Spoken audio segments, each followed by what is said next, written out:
Philippe Bouvard officiel vous propose le cultissime grosse tête.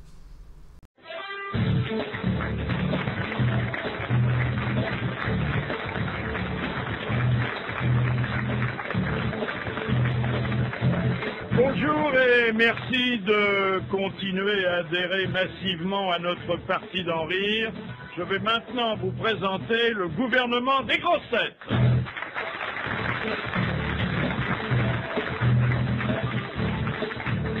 Au cabaret, ils tentent de faire oublier aux dîneurs le moment de l'addition en réglant leur compte aux hommes politiques. Bernard Mabille.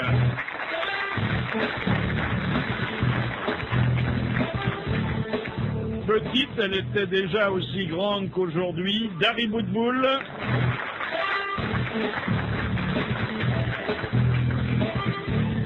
Gamin, il vendait ses vieux hochets aux nouveau-nés de l'immeuble. Pierre Bellemare.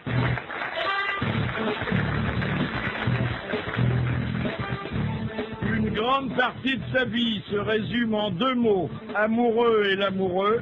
Jacques Balutin.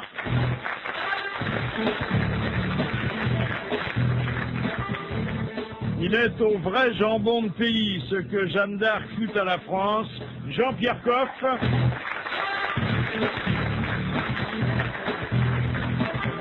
Et puis notre invité d'honneur, une jeune grand-mère qui, après avoir écrit pour de nombreux lecteurs du Figaro, vient d'envoyer une lettre à son petit-fils, Christine Claire.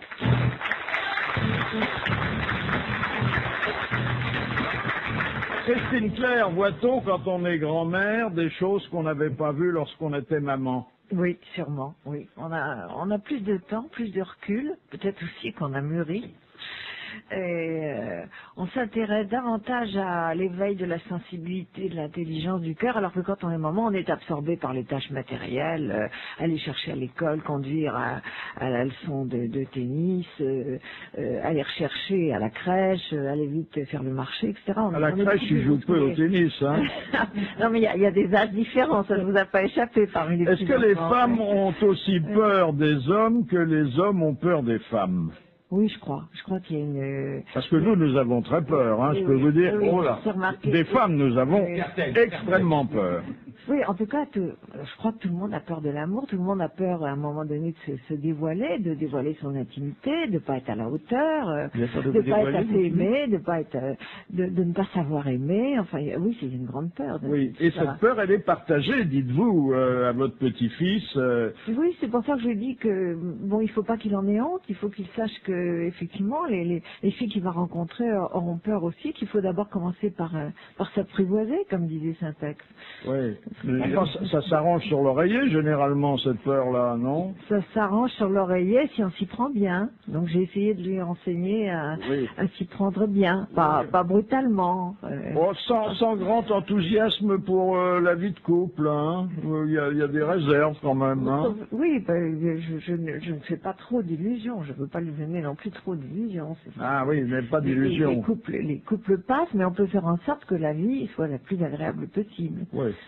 Enfin, ce qui est important dans un couple, c'est que la moyenne d'âge subsiste en dépit du vieillissement du mari. C'est ça qui est important. Est-ce que vous luttez contre la tendance qui, à partir d'un certain âge, incite à trouver ce qui se fait aujourd'hui moins bien que ce qui se faisait hier? C'est vrai que je trouve que le monde dans lequel entrent nos petits-enfants est vraiment très difficile, très violent, qu'on prône la loi du plus fort, qui est souvent d'ailleurs la loi du plus lâche. Vous savez, au Moyen-Âge, on ne se faisait pas de cadeaux, hein. Oui, mais enfin bon, je compare et ils n'avaient pas l'ordinateur. Je compare pas forcément au Moyen-Âge, je compare simplement au monde que j'ai connu au même âge, qui me paraissait plus doux. On pouvait envoyer des enfants voyager en train tout seul, on pouvait... Enfin, il me semble qu'il y avait moins de danger, moins de brutalité, mais ce sont des cycles.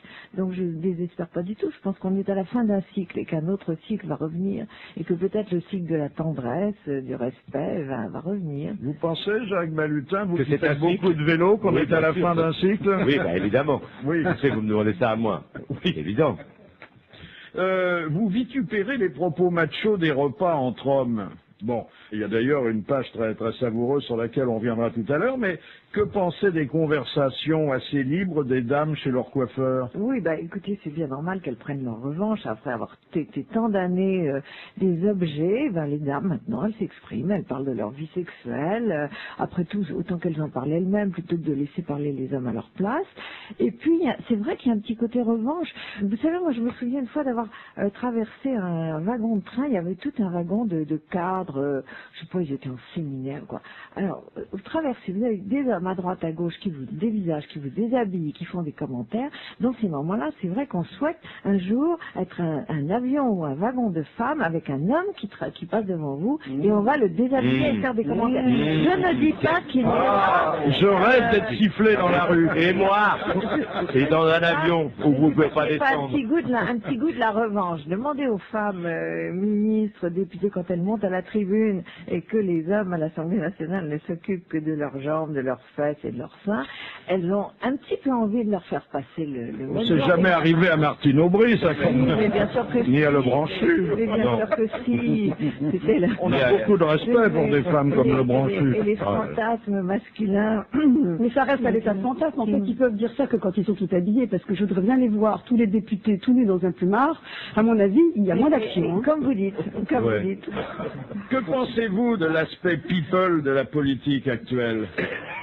Écoutez, j'y participe, alors je ne vais pas vous dire que j'en pense du mal. Bah oui, vous êtes responsable, nous sommes tous responsables mais de la place accordée à l'anecdote. Bien sûr, bon, d'abord, c'est un peu impensif de le répéter, mais c'est vrai que vu le déclin des idéologies, on s'intéresse un peu moins aux idées, aux idéologies, et un peu plus aux personnes. Et puis après tout, on leur confie un pays, on leur confie à la fois nos enfants, notre portefeuille, tout. Ça fait beaucoup, donc on veut un petit peu savoir à qui on a affaire. À propos de portefeuille, ils se sont aujourd'hui répartis tous ceux, et ils sont moins nombreux qu'à l'accoutumée. C'est un gouvernement ramassé. Vous savez. Non, mais vous avez vu, il y a quand même des déçus. Déjà, le pauvre Douste qui préfère rester à Toulouse. À Toulouse. Il n'est pas reparti de Toulouse depuis qu'il y a eu l'explosion. Il vous a pas échappé, c'est quand même pour un mois. Alors c'est vrai que perdre Toulouse pour un mois, pour aller se faire siffler par les professeurs pendant un mois, c'est vrai. Hein. On a un Premier ministre à l'essai, hein, et 5 semaines d'essai, c'est pas beaucoup. Hein. Et puis Bayrou, il a rien eu. Hein. C'est triste parce que voilà, un garçon qui a roulé en autobus pendant. Il n'a pas eu le ministère du colza. On n'aurait pas lui donné l'environnement ou les transports. Mais il souhaite que tout le monde trouve sa place, Bayrou. Mais lui, apparemment, il en a pas. Et quant à Ségolène Royal, elle s'est attaquée tout de suite à Monsieur Raffarin.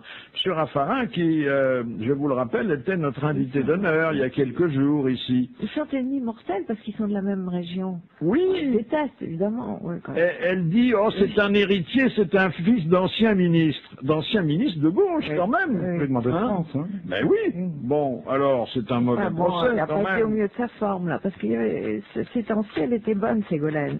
Moi, j'aimais bien ce qu'elle disait, justement, sur la violence à la télévision. C'était tout à fait prête à adhérer. Bon, voilà, alors, on repart dans le... Enfin, elle avait quand même une tare, peut-être pour vous, elle s'est jamais mariée. Il lui a fait 5 enfants, je crois. Hollande.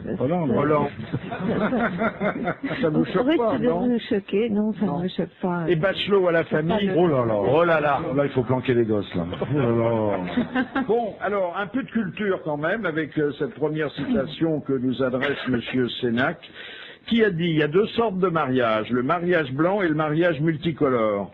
Ce dernier est appelé ainsi parce que chacun des 2 conjoints envoie de toutes les couleurs.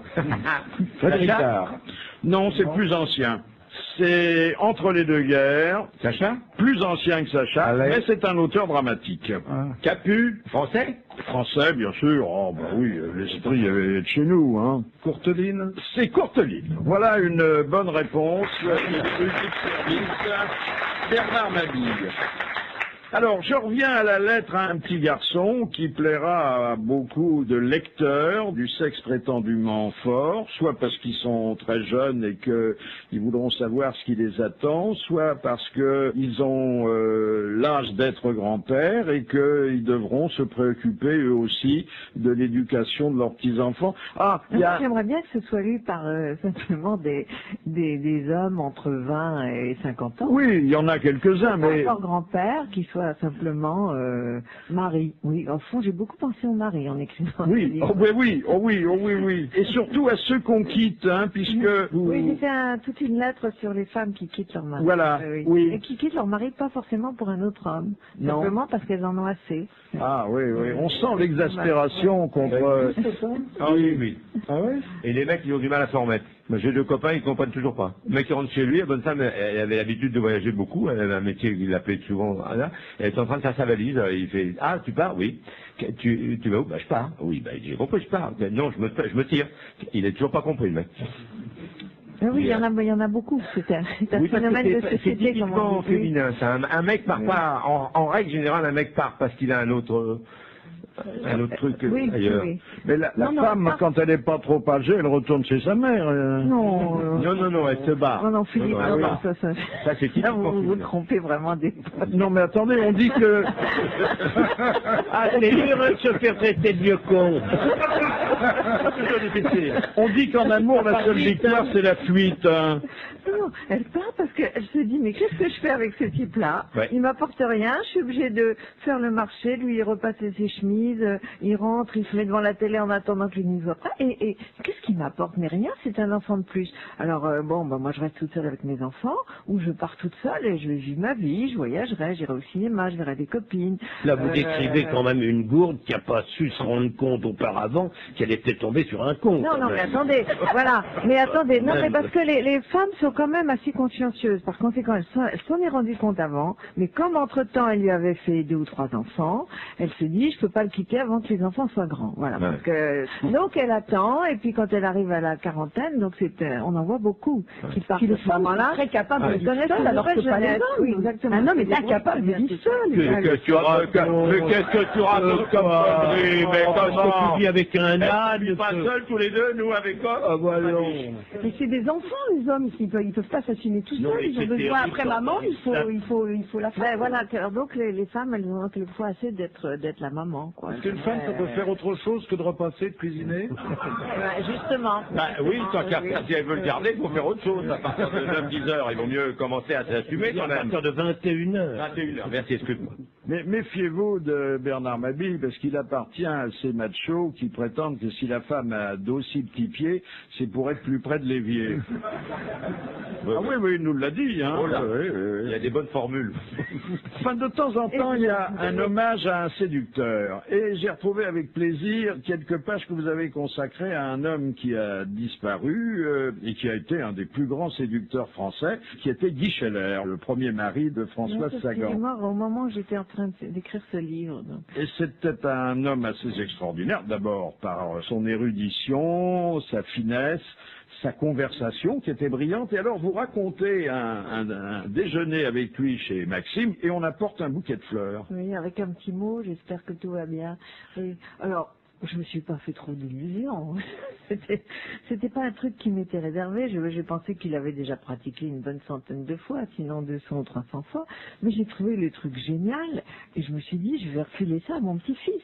C'est un truc génial, ça fait très plaisir. Quelle classe. Ça fait très plaisir. D'abord, d'avoir un bouquet, ça fait toujours plaisir. Ensuite, la façon dont il est apporté, préparé, ça prouve quand même. À condition que sur le bouquet, il n'y ait pas la carte d'abonnement à Interflora. Hein. C'est mieux qu'une botte de foin.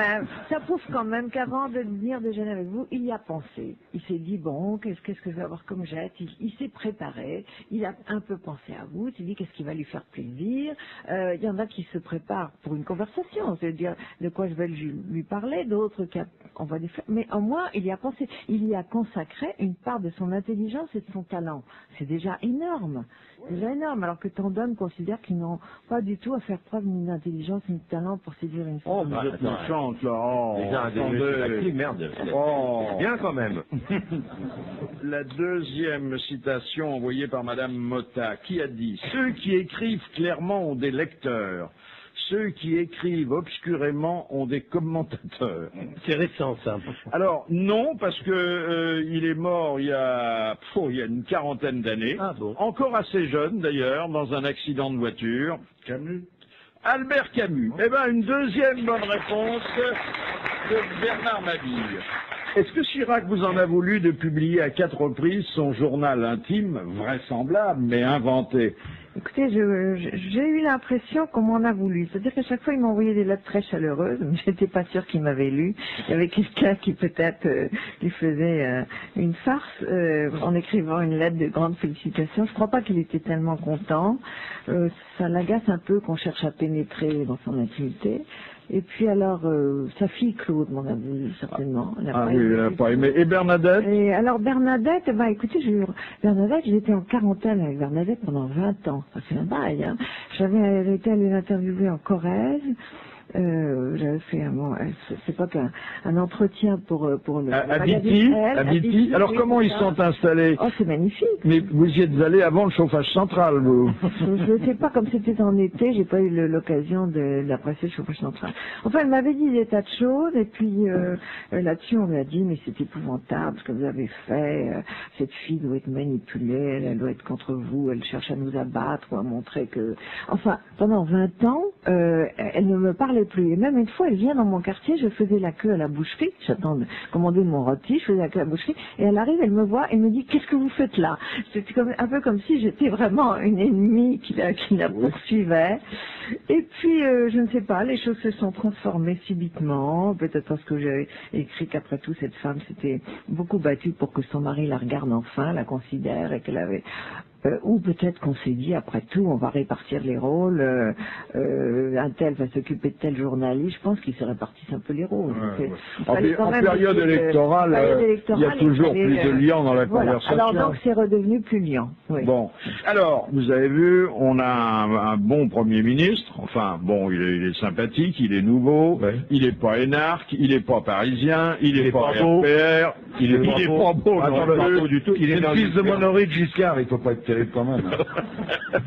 Il travaillait chez Jacques Fabre, c'est lui qui allait sur le haut plateau chercher le café du Gringo. Hein, oui. C'est là qu'il a pris un coup de pied par là. Il a pris un coup de pied d'âne dans la tronche, vous l'avez vu? Madeleine à côté, c'est un jeune premier. Bon, comme ça, personne ne sera jaloux de lui. Non, ni trop beau, ni trop grand, ni trop. Ce qui arrive à tous nos gouvernants, finalement, ils arrivent, ils sont modestes. Je pensais à Jospin quand il est arrivé, il était tout modeste aussi. Hein. Vous avez vu comme Jospin est parti rapidement, hein? Sous les applaudissements. Il est sorti par le fond, bien. Applaudissements de son personnel, mais ils étaient nombreux, hein. Dis donc, il y a du monde dans le bourg. Hein. Mais un quart d'heure avec Chirac et 10 minutes avec Raffarin. Ça fait de la peine, hein, quand même. Oui. C'est déjà pas mal. Moi, j'avais peur qu'il fasse tout par fax. Comme il avait annoncé sa candidature par fax, je me suis dit, il va démissionner par fax, et puis peut-être transmettre les pouvoirs par fax aussi. Bon. Donc, il s'est quand même montré, et c'était un énorme effort sur lui-même. Ah oui. Par contre, les fonds spéciaux ont été rendus à la Banque de France. Ah, ben voilà, ça, je voulais vous le dire, c'est quand même important. C'est la première fois que ça se passe. Un Premier ministre qui rend ce qu'il n'a pas dépensé. Peut-être que les autres n'ont rien rendu parce qu'ils avaient tout dépensé, je sais pas. Forcément, les billets d'avion, la bouffe, ça fait pas rigoler. Moi qui suis godiche, c'est quoi les fonds spéciaux? C'est du pognon spécial, pour il vient de voir, il prend un avion du GLAM, il vient de voir, il t'invite au resto et il paye avec les fonds de l'argent liquide. Voilà.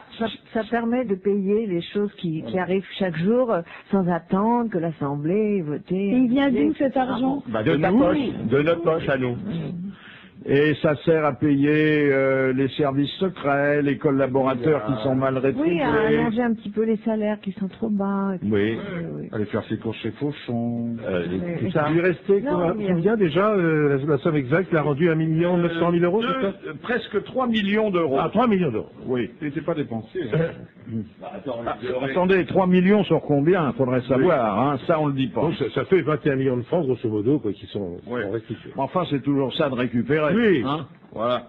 Et ils n'ont pas été donnés à Raffarin, hein, ils ont été donnés à la Banque de France, au Trésor public. Oui, tout à fait. Voilà. Il y a dans Charlie Hebdo 8 pages d'alexandrin. C'est quand même assez rare, hein. C'est pas d'habitude le genre des journaux humoristiques. Encore que depuis le début de la campagne, et notamment dans Libération, on a assisté à cette offensive poétique. Et là, je voudrais vous lire les quelques lignes qui terminent le panorama que Charb et Val ont dressé. Ça s'appelle le Triomphe mou. Et la scène se passe dans les appartements de l'Élysée alors que Chirac vient d'être réélu. Il traîne dans la salle de bain tandis que Bernadette est déjà couchée, coiffée d'un bonnet en coton et emmitouflée dans une chemise de nuit en pilou. Vous voyez le genre. Ah bien. Et Bernadette lui dit « Jacques, dépêchez-vous, rappelez-vous, mon âme, de ce vœu que nous fîmes quand nous nous fiançâmes. À chaque élection que vous remporterez, nous tirerons un coup afin de l'arroser. Bien que je sois hostile jusqu'au bout des tifs à l'acte sexuel sans but reproductif, il nous faut honorer cette vieille promesse dont je me laverai en allant à la messe. » C'est bien dit, et en alexandrin, c'est tout de suite moins cochon. Oui, vous devriez parler en alexandrin, donc voilà. Mais je trouve ça serait bien, oui. Ça donne de la noblesse à des sujets qui autrement en manquent. De toute façon, on s'en tire bien. Regardez à Madagascar. Il y a 4 mois qu'ils ne sont pas venus à bout de leur présidentielle. Il y a 2 présidents. Bon, et du coup, sur les 6 provinces, il y en a 5 qui ont proclamé leur indépendance. Vous vous rendez compte si ça t'est arrivé chez nous? Les Américains, ils ont mis combien de temps à avoir les résultats de leur dernière présidentielle? 2 mois. Bon, nous, à 20h01, bon. Quand, hein? Ah ouais. Alors. Oui. On a cru que Le Pen allait porter plainte à un moment donné contre les traitements inégaux de l'audiovisuel. Il avait laissé poindre ça. Oui, on pensait qu'il allait essayer de casser la si mal loti, finalement. Il a dit examiner la question et s'apercevoir effectivement que ça ne le mènerait pas loin. Vous avez vu ce que signifie le mot Raffarin dans le Poitou-Charentes? Oui. Non, c'est quoi? Une reprise. Ça veut dire réparateur d'outils brisés. Ah bah c'est pour son nez. Tu en veux à son nez? Non, parce que ça m'a surpris. J'ai vu ton profil, on voit rien, il se retourne de face, tu fais merde un coréen. Ça fait un drôle d'effet. Mais il est solide, hein, il est bien enveloppé. Poitou-Charentes, hein. Charentes-Poitou. Il n'est pas très bien habillé, hein. Attendez, au bout de 5 ans, il est encore mal habillé. Je ne conseillerais pas de bien s'habiller, parce que du jour où Jospin a pris un conseiller et un grand tailleur, les choses ne se sont pas améliorées pour lui. C'est une belle veste, hein. Il faut mieux rester... Avec de larges revers. Hein. Moi, j'ai toujours pensé qu'un des traits de Chirac qui avait beaucoup plu, c'était quand il était en soquette noire et en bermuda là, sur la plage. Alors tout le monde a dit quel plouc, mais tous les maris s'y sont retrouvés, les maris qui sont engueulés par leurs femmes parce qu'ils sont mal habillés, tout ça. Faut pas être trop bien. Non, il faut ressembler aux électeurs qui, généralement, ne font pas assaut d'élégance. Mais c'est Sylviane qui choisissait les cravates, hein, quand même. Je sais pas avec qui est marié Fabius, mais il faut qu'il change aussi de cravate. Et les boutons de manchette. Ça fait pas très beau, les boutons de manchette. Ah, vous êtes contre le bouton de manchette? Je suis pas du tout contre, mais je trouve ça très joli, mais j'ai observé que Mitterrand n'en portait jamais, parce que... Ah, il était assez chic, Mitterrand. Oui, mais bouton de manchette, ça vous classe socialement. Et je pense que pour un représentant de la gauche, oui, je vous conseille d'enlever. Oui, ça le plus vite à retirer, vous, Philippe, sur la cravate, c'est bon, hein. Mais Chirac a toujours des boutons de manchette. Chirac tout le temps. Chirac toujours. Il y a des petits signes comme ça. Il y a des petits signes auxquels il faut faire attention. Oui, mais enfin, Chirac ne prétendait pas être le candidat de la gauche. Non, je suis bien d'accord. Et du jour où Robert Rue s'habille chez un grand couturier aussi, déjà les choses vont moins bien pour lui.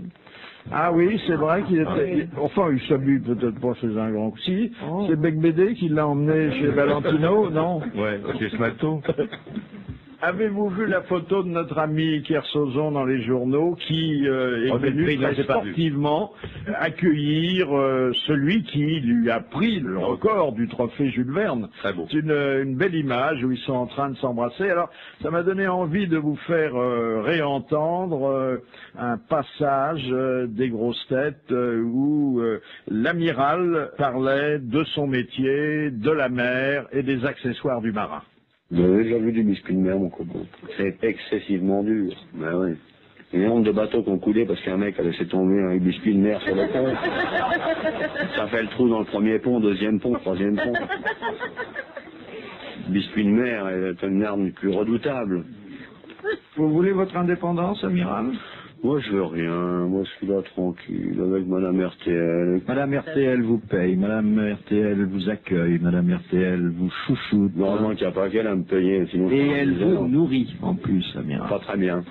Vous n'êtes pas très BZH, hein, vous?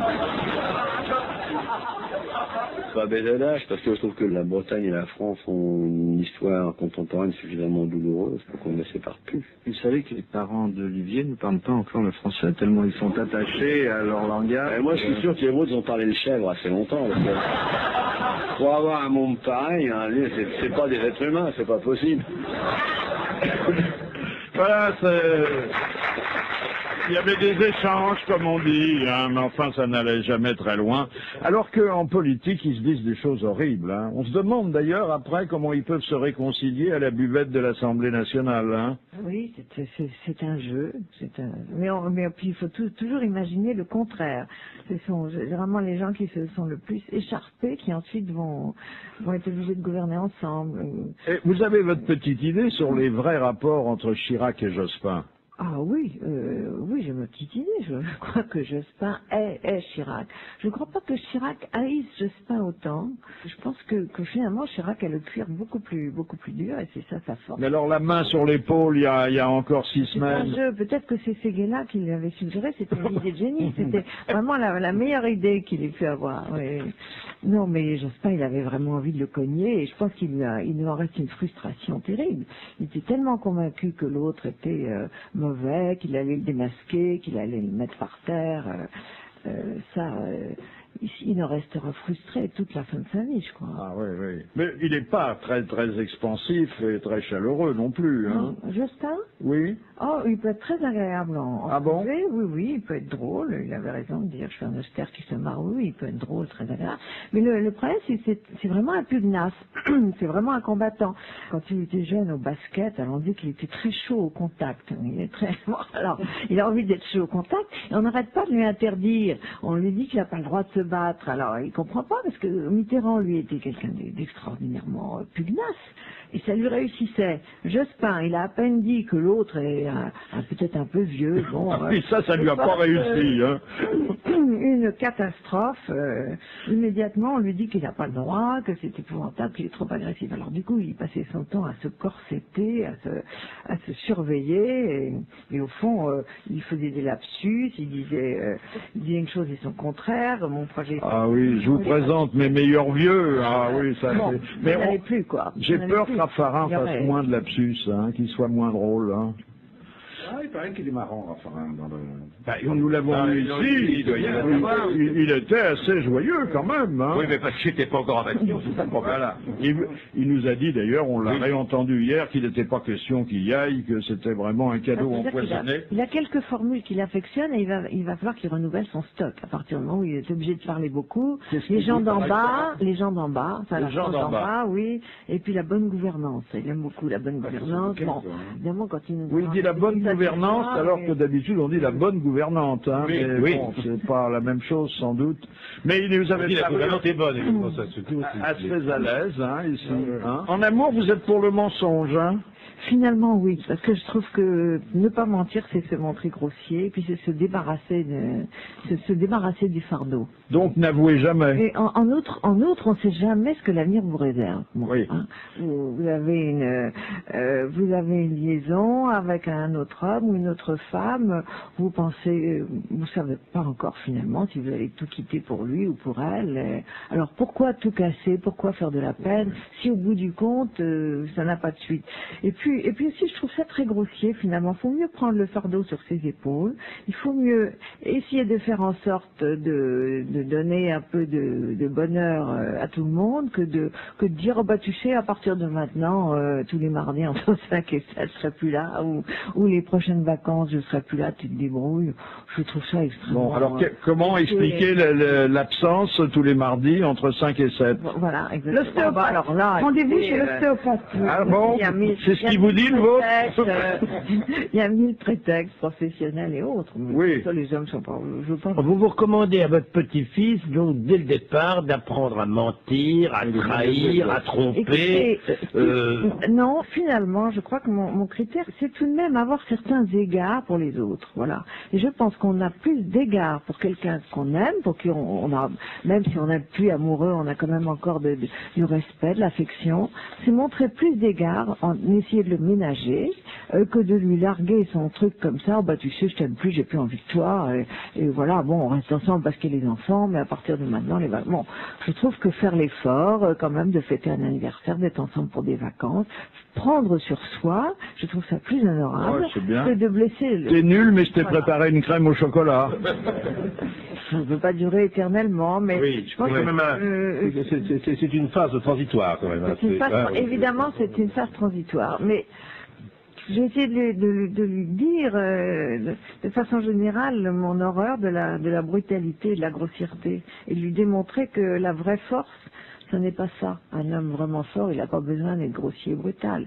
Il n'a pas besoin d'appuyer sur l'accélérateur de sa voiture comme un fou. Pourquoi vous citez le propos d'Emmanuel Béard à la télévision qui disait « Nous avons tous un petit temple entre les deux jambes ». Oui, ça m'avait frappé. Voilà, il y a des choses comme ça qui me frappent au moment où je suis en train de... Ça m'intéressait parce que j'ai connu plusieurs piliers du temple. Oui. Mais je crois qu'elle a voulu dire que dans l'acte d'amour, dans la rencontre amoureuse, il y a tout de même quelque chose de beau et de sacré qu'il faut y prendre garde.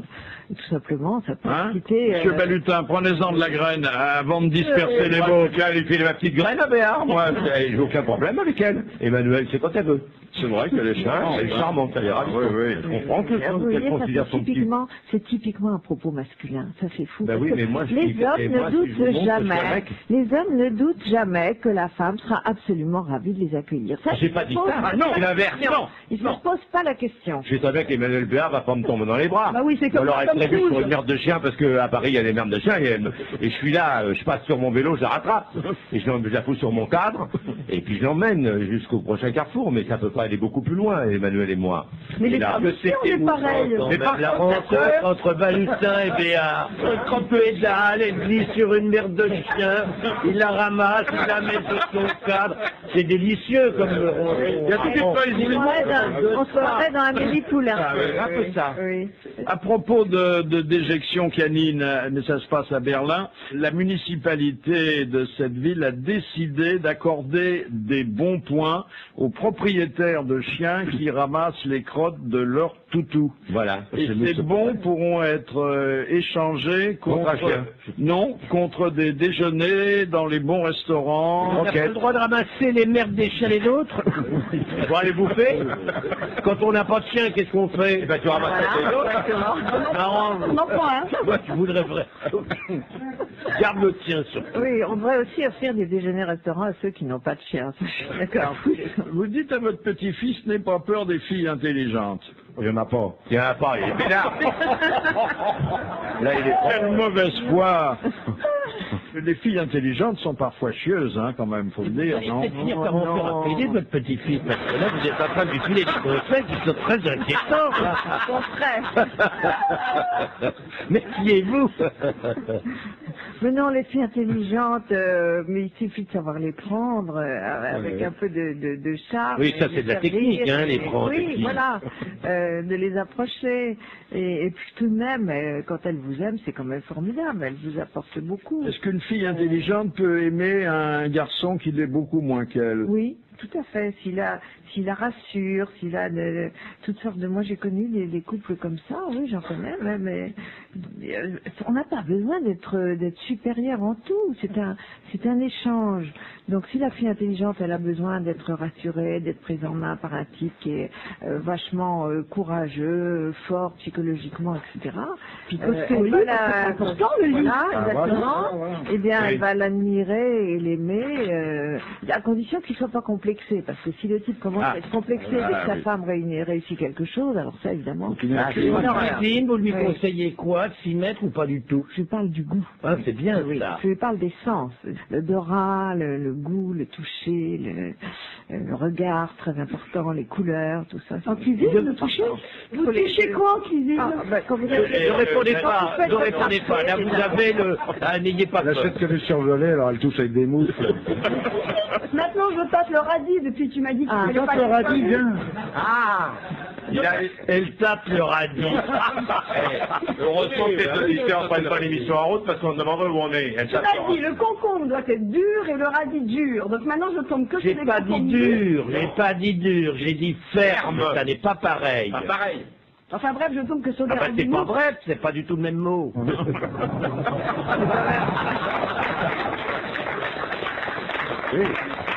Bon, élevons un peu le débat, s'il vous plaît. Comment? Ah là, comment est-ce le débat? On est en train de parler de la fermeté du concombre et du radis, vous voulez qu'on élève le débat? Mais vous voulez qu'on mette tout le débat au-dessus de ça? Il y a d'ailleurs une œuvre dramatique qui s'appelle Le Radimou. Oui, alors élevons le débat, regardons au-dessus de nous la voûte étoilée et interrogeons-nous, s'il vous plaît, sur ce phénomène qui se prépare au mois de mai sous la voûte céleste, puisqu'il y aura 5 planètes qui vont se rassembler autour de la Lune. Oh, c'était ça, tu es contente.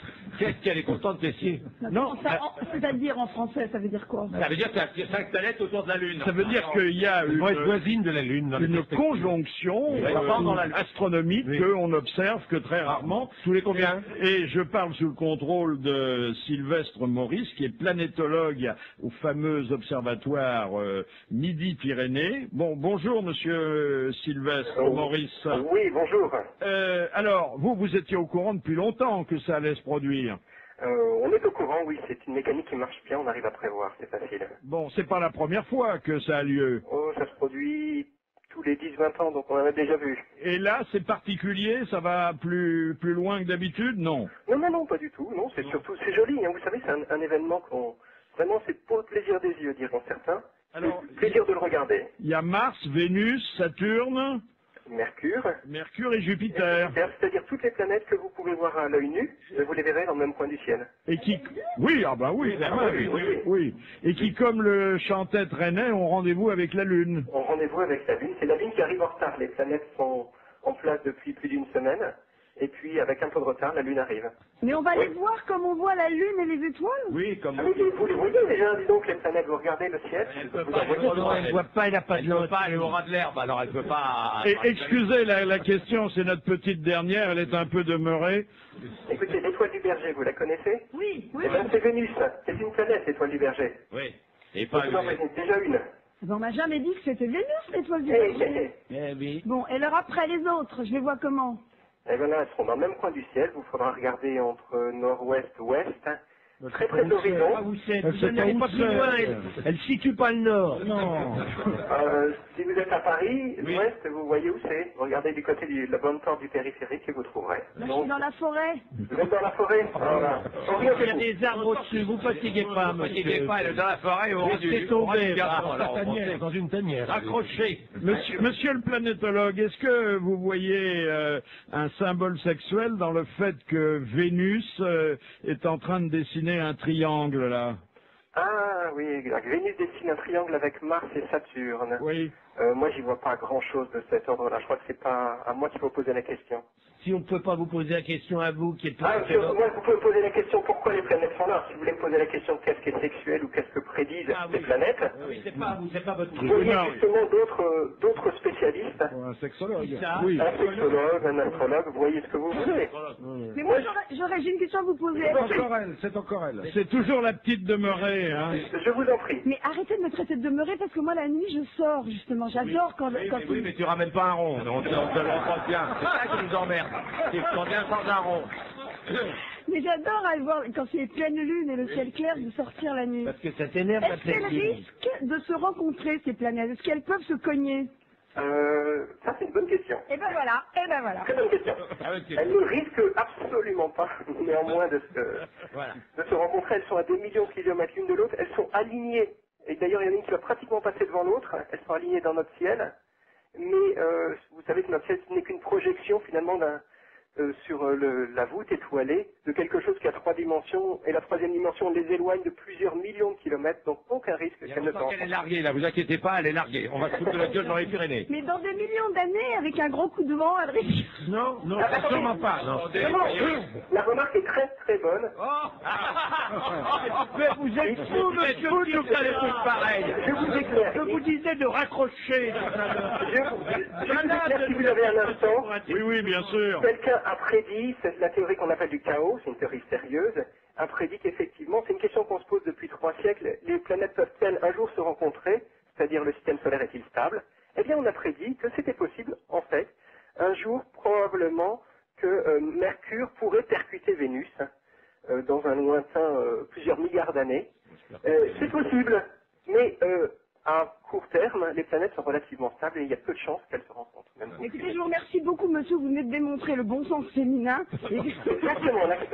Oui, c'est pas son métier, mais enfin, bon, incidemment et par galanterie. Bon, ben, merci, monsieur le planétologue. Et on va essayer de nous accommoder de cette perspective, du spectre de cette rencontre, qui est quand même terrifiant. On pensait que Mercure va rentrer dans Vénus, hein. Quand Mercure rentre dans la Lune, c'est un thermomètre. Hein.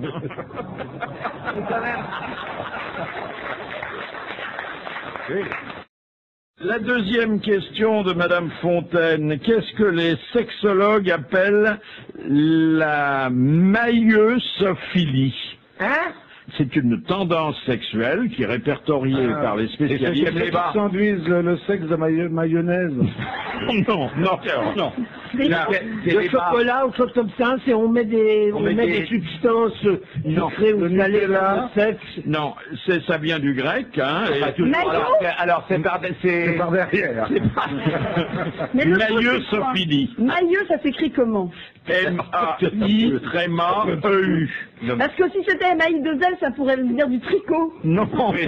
La moutarde aussi, mais on a dit que c'était pas un truc qu'on se mettait. Attendez, c'est féminin ou masculin comme défaut? Mailleux, ça vient de maille à l'abeille. C'est une tendance de l'homme pour une certaine catégorie de femmes. Voilà. Alors, vous n'avez pas entendu l'amour à la femme. Non. C'est Larry Boudboul vient de dire, ça vient de la paix. L'abeille, Maya. Elle est disjonctée complètement. Les planètes, ça la tue, elle. Quand il y a Vénus qui s'approche, elle commence. Maya, Eh bien, ça pourrait être un homme qui se met du miel sur la bise. Bon, c'est les mecs qui t'as envie de prendre un coup dans la rue. Oui, je vais vous donner une indication. Dans le dictionnaire, ça vous renvoie à un mot qui est un peu plus connu et un peu plus usité, qui est celui de maïeutique. Ah oui. Ça nous aide bien, là.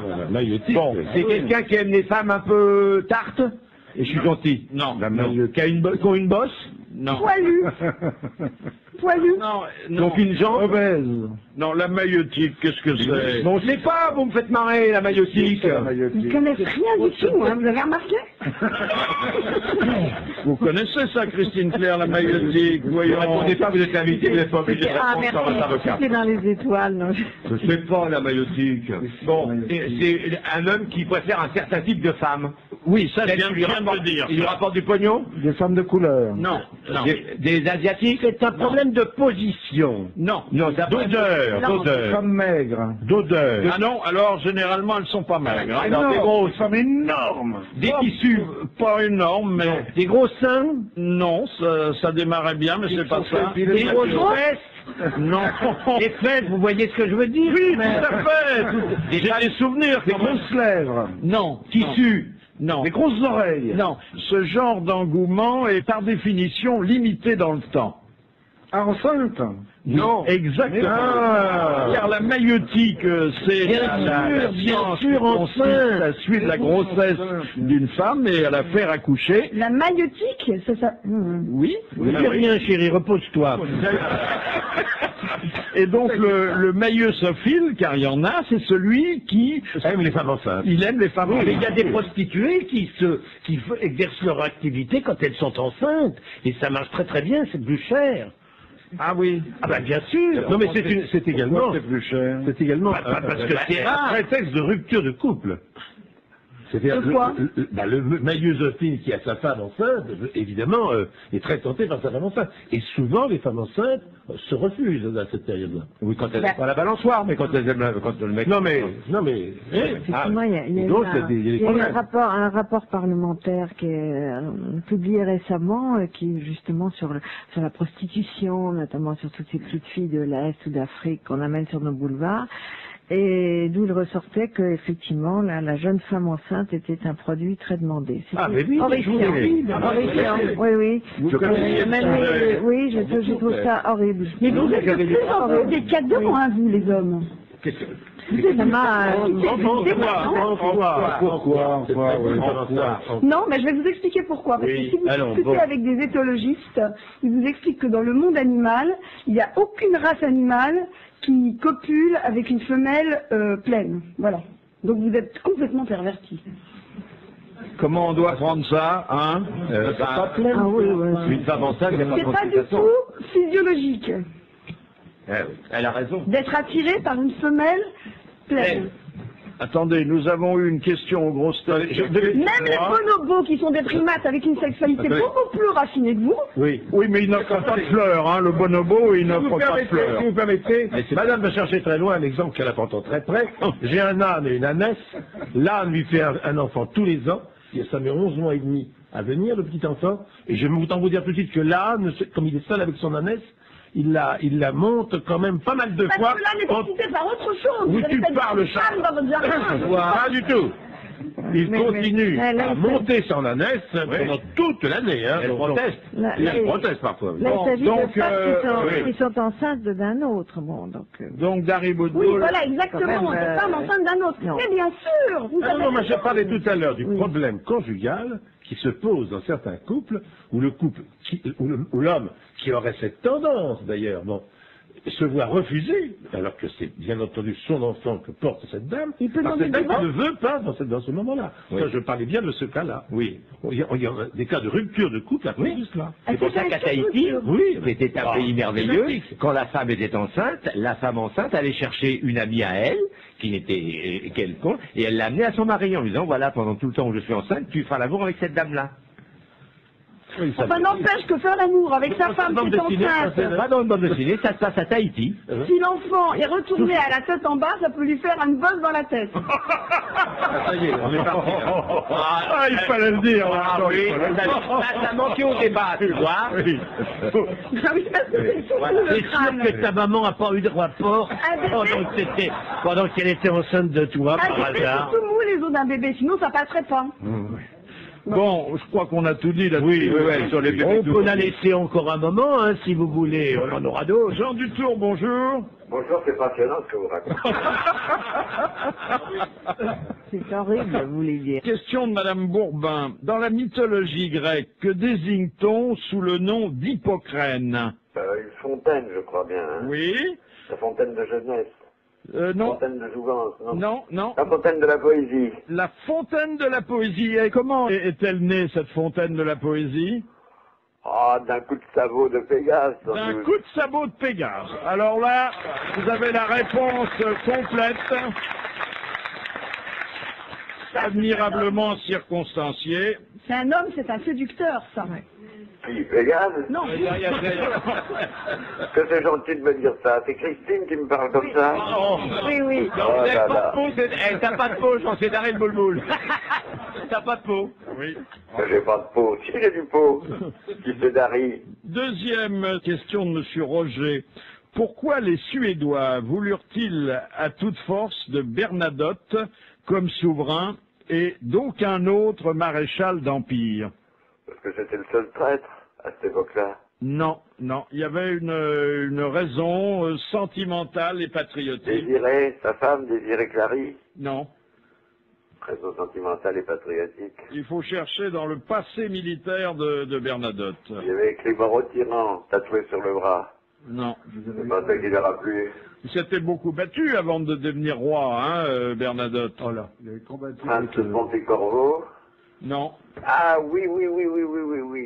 Il s'était battu contre la Suède et il avait été particulièrement gentil. Oui. Vous vous souvenez du nom de la bataille? Aïe, non, je me rappelle pas. Ça commence par un L, Luxembourg. Lubeck? Lubeck. C'était à la bataille de Lubeck où il a épargné la vie de 2000 soldats suédois. Voilà, c'est un grand jour du Tourien que nous venons de vivre avec deux très belles réponses à deux questions très difficiles. Merci, M. Bouvard. Merci, M. Dutour. À demain. Au revoir, petit Harry. Bonne nuit, M. Dutour. Elle l'envoie se coucher. Hein. Ça, c'est un homme, elle l'envoie au page, c'est bien. Mais parce qu'en fin d'après-midi, il se couche de bonne heure, non, son âge? C'est ça. Voilà, remets-en une couche. Et voilà. Elle est très gentille, elle est charmante. Très content. J'espère que tu entends toujours, Jean. Je l'aime beaucoup, et pour avoir un esprit aussi vif, il faut se coucher tôt et pas traîner dans le bois de Boulogne comme d'autres. C'est pas trop... Elle dit ça en regardant intensément. Je ne sais pas pourquoi, pour faire c'est une pique. Zidane va être papa pour la 3e fois. C'est une bien nouvelle. Gagner le ballon. Ça peut faire shooter. Oui. Et ça se passera le 18 mai à Marseille. Ils ont choisi la date de l'accouchement. Juste avant la Coupe du Monde. Parce qu'il s'en va. Voilà, il s'en va. Et il veut partir avec son bébé ou pourquoi? Il va être là le jour où sa femme a... Ah, voilà. Il mère. Il y a cette petite nouvelle dans Charlie Hebdo. Gollnisch a déclaré que Zidane n'avait rien à craindre de l'arrivée de Le Pen à l'Élysée. Il pourrait continuer à jouer au foot, mais à la place du ballon. Bon, le sexisme dans la publicité, vous réagissez à ça beaucoup? Oui, vraiment, oui. Eh bien, il y a un collectif qui est contre le publisexisme, très féministe donc, qui a investi les locaux de Publicis à Paris pour protester contre une campagne pour les sous-vêtements de la marque Barbara. Vous connaissez ça? Qui présente une jeune femme en sous-vêtements avec l'inscription « Mon banquier me préfère à découvert, allez comprendre ». Oui, j'ai vu, magnifique. Oh, oui, j'ai vu, effectivement. Ou quand on me dit non, j'enlève mon poule. J'ai pas trouvé ça d'un goût très femme. Enfin, il y a bien pire, parce que au moins, la fille est jolie, elle n'est pas dans une position dégradante, etc. Il y a des grands parfumeurs ou des marchands de yaourt ou de n'importe quoi, d'ailleurs, qui représentent des femmes dans des positions dégradantes. Je me rappelle, au moment de l'affaire Redzala, vous vous souvenez, ce tueur des trains, là. Il y avait un grand parfumeur français qui avait sorti une publicité pour son parfum. Il y avait une femme nue éclaboussée de sang et un homme nu en face d'elle portant un cutter. Il paraît que c'était censé nous donner envie d'acheter son parfum. J'ai trouvé ça franchement ignoble. Alors, c'était une coïncidence, il avait pas voulu faire référence. Non, pas du tout. Les publicitaires ont des fantasmes. Mais la femme nue fait vendre, hein. Bon, il faut quand même le savoir. Oui, mais enfin, si elle est nue, jolie, bon... Mais là, les sous-vêtements en question sont ravissants, hein. Oui, c'est vrai. De Barbara, c'est très beau comme qualité et tout. C'est comme la perla, c'est magnifique comme affiche. Hein? Non, puis maintenant, il faut dire que maintenant, nous avons aussi des hommes en slip, donc après tout, on a le... Mais l'homme nu aussi fait vendre, parce qu'il y a des hommes, il y en a moins de biens que de femmes, mais il y en a quand même des biens nus. Les complètement nus, ils sont moches, mais en sous-vêtements, il y en a qui sont pas mal dans les pubs de parfums, où on voit des dos musclés et tout, superbes. Ah ouais. Donc, bref. Vous achetez de préférence les produits? Non, moi j'aimerais bien que vous en invitiez de temps en temps. Vous voulez pas un jour inviter Tom Cruise, par exemple? Juste Tom Cruise? Oh, ben. Tom Cruise. Oui. Pourquoi? Parce qu'il a votre taille? Oui, c'est un nain. Oui, bah c'est un nain, mais enfin bon, en maillot de bain, il est pas mal. Parce qu'il est pris d'en bas et... Il est prêt à contre-plonger. Faut pas confondre talonnette et talon. Ou Stallone. Vous êtes jaloux, ça vous va bien en plus de vous dire ça. Bon, on a la même taille. Bah oui, mais enfin, vous n'avez rien à voir avec Tom Cruise, Philippe. Ah non, moi c'est vrai. Ah bah oui. Ah oui. Non, c'est vrai qu'il est sympathique, ce garçon. Hein. Mais en faire un idéal féminin, ça paraît un peu curieux, parce que Hein, il a pas la taille, il a pas les mensurations. Il a du charme. Il a le charme. Il a de l'argent. Il a beaucoup de charme. Il a beaucoup de Il a charme. beaucoup d'argent. Madame Paquette de Meaux demande qu'est-ce qui a disparu dans le tableau de la Joconde qui existait à l'origine. Ce qu'a scié Léonard de Vinci pour transporter son tableau. Non, il y a un détail du portrait qui a disparu. Du fait de Léonard de Vinci? Non, pas du tout. Non. Sur le visage? Du fait d'une restauration? Sur le visage. Du fait d'une restauration? La barbe, un peu de barbe. Un peu du de fait les sourcils. Les sourcils, exactement. Les nettoyages successifs ont gommé les sourcils. C'est une bonne réponse de notre petite Dari Boudboul. C'est très mauvais nettoyeur, parce que en principe, ça n'a pas dû se produire. Oui, mais peut-être qu'elle est plus émouvante comme ça, sans sourcils. Hein. Vous avez remarqué que je n'en ai pas. Ah oui, c'est vrai. Vous n'avez pas de sourcils, Pierre? Tu es notre Joconde. Vous les avez vendus? Non. Effectivement rien. Mais en revanche, il a une moustache comme la... Vous n'avez jamais eu de sourcils? Jamais. Et de temps en temps, quand je vais chez mon coiffeur, il me dit « Oh, un poil de sourcil. Un !» Alors il l'arrache, je trouve que c'est très moche. Vous étiez quelle couleur avant d'être tout blanc? Tout noir. Vous étiez blanc ou noir? Mais quand vous êtes en colère, qu'est-ce que vous froncez alors? Mes yeux et mon front. Mais c'est vrai qu'il fait assez Joconde. Et il y a la moustache. Il y a la Joconde à moustache. Vous savez que Robert Hue, dans sa folle campagne, a emmené à Londres. Il a vendu aux Anglais. Non, il a prêté. Il a pensé que ça lui ferait gagner des voix d'aller emmener sa Joconde à moustache à Londres. C'était celle de Duchamp. Oui, c'était celle de Duchamp. Donc oui, il y a toute une collection d'artistes qui sont amusés avec la Joconde, de la représenter sous toute... Et d'ailleurs, ça faisait dire à Malraux, la Joconde rit parce qu'elle pense à tous ceux qui lui ont collé des moustaches et qui sont morts. Donc ce qu'on voit très peu dans la Joconde finalement, c'est l'arrière-plan. On est tellement saisi par le personnage qu'il y a beaucoup de choses à l'arrière-plan. Quand on regarde un peu le paysage sur lequel elle est, il y a beaucoup de choses. Qu'est-ce qu'il y a derrière la Joconde? Il y a un village. Une bagnole. Il y a une voiture qui passe, oui. Une bonne nouvelle pour Jean-Pierre Coff. Son club de routiers sympa va compter à partir de maintenant un nouveau membre. Je croyais que vous m'annonciez ma nomination à un ministère. C'est Marc Trical. Bonjour, monsieur Trical. Bonjour toutes les grosses têtes, bonjour monsieur Bouvard. Vous êtes en ce moment en Espagne, au volant de votre... Combien de tonnes au fait? 40 tonnes, oui, je suis en Espagne, oui, tout à fait. Oh, 40. Et je téléphone pour pousser un coup de gueule, parce que ça fait quelque temps déjà qu'on entend toujours parler de Philippe Bouvard par-ci, Philippe Bouvard par-là, monsieur Bouvard ceci, monsieur Bouvard cela, et on n'entend jamais parler de Jean-Pierre Coff, c'est pourtant pas de la merde, Jean-Pierre. C'est pas pour lui tirer les godasses. C'est pas pour lui tirer les godasses, c'était simplement pour faire valoir les valeurs de cet homme. Oui. Voilà. Mais vous savez, s'il est mon invité et mon ami, c'est parce que j'ai pour lui une grande admiration et beaucoup d'estime, hein. Et je pense aussi beaucoup de jalousie, monsieur Bouvard. Oh non! Oh non! Je le pense, et c'est pour ça. Mais vous avez, j'ai remarqué que c'est tout le temps les femmes qui vous disent qui vous tirent les godasses. C'est normal, vous savez, parce que les femmes, elles disent ce qu'elles savent, mais elles ne savent pas ce qu'elles disent. Voilà un homme qui est censé. Ah, je crois que vous avez fait sa conquête, vous savez. Non, laissez ça, Jean-Pierre. Les routiers sont avec vous, vous savez. Vous êtes vraiment gentil, je vous remercie infiniment. Vous rentrez à Paris-Corps pour être pratique. Par contre, si vous voulez, vous pouvez venir faire un week-end gastronomique à Moselle, si vous voulez. Oh, mais quelle bonne idée. Oui, comme j'habite là-haut, vous pourriez venir, on pourrait faire un repas gastronomique. Oui, ce serait bien. Ça te regarde pas, il t'a pas invité, toi. C'est moi. Et vous le ramènerez ensuite chez lui avec votre 40 tonnes? Ah, je sais pas si ça suffira quand même. Qu'est-ce qu'il y a dans ce 40 c'est délicieux. tonnes? Qu'est-ce que vous transportez? De la ferraille. De la ferraille? Oui. Et quelle forme ça a? Ça a toutes les formes. Ah bon. Vous voyez? Ferraille en vrac. Non, pas en vrac, en barre. Ah, en barre, des barres de fer. Que vous livrez en Espagne? Oui. Des barres de fer, pas des barres pour Péroni, hein. Oui, oui, il a bien compris. Il a dû faire à ne plus savoir quoi en foutre. Voilà.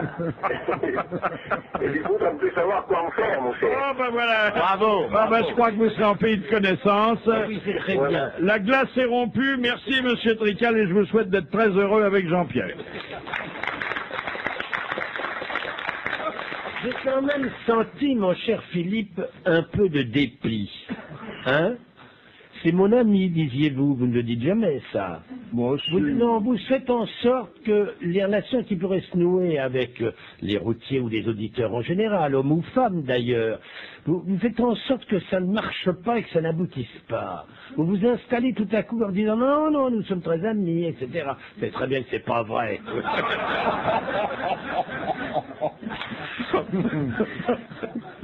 Ah, heureusement qu'il y a votre bon sourire qui dément la méchanceté de vos propos. Je voudrais maintenant vous soumettre la dernière citation envoyée par Madame Béranger, qui a dit « Il y a des millions d'années, la nature ne pouvait deviner qu'un jour, l'homme porterait des lunettes. Et pourtant, regardez comme elle a placé les oreilles au bon endroit. » Un flelou. Non.